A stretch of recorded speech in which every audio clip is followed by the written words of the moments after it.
লোভ, ক্রোধ, হিংসা হলো মানুষের প্রধান শত্রু, যা নিজের অজান্তে জীবনের সবচেয়ে বেশি মূল্যবান জিনিস সময়ের ক্ষতি করে। কারণ সময় হলো পরম ক্ষমতাবান, যা কারোর জন্য কোনোদিন থেমে থাকে না। জীবনে অমরত্ব পেতে সম্মান অর্জন করতে শেখো, কারণ জীবন ক্ষণস্থায়ী, কিন্তু ব্যক্তির অর্জিত সম্মান চিরস্থায়ী। বিবেক ও বুদ্ধি হলো মানুষের পরম সম্পদ, যা সঠিক সময় জীবনের সঠিক দিশা বেছে নিতে সাহায্য করে। সততার সাথে কর্ম করতে জীবনে বহু বাধার সম্মুখীন হতে হবে।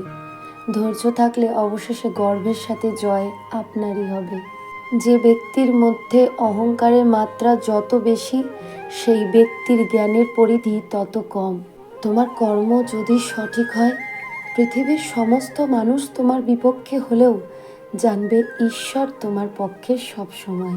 সমস্যা মানেই জীবনের পথে থেমে যাওয়া নয়। সমস্যার অর্থ হলো নতুন কিছু শিখে সমাধানের পথ খুঁজে বের করা। তাই নিজের জীবনের রিমোট কন্ট্রোল নিজের কাছে রাখুন। এই যেমন আপনি কোথাও বেরোবার আগে সুন্দরভাবে সাজগোজ করেন এবং বারবার আয়নার সামনে দাঁড়িয়ে নিজেকে দেখেন, কিন্তু তারপরেও যখন বাড়ির বাইরে বেরোন তখন পরিচিত মানুষগুলোর কাছে সার্টিফিকেট চান যে আপনাকে ভালো লাগছে না খারাপ।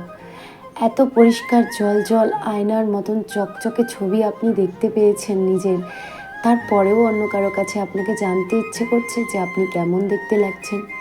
আপনাকে সেই আয়না তো বারবার চিৎকার করে বলেছে যে আপনি সুন্দর লাগছে।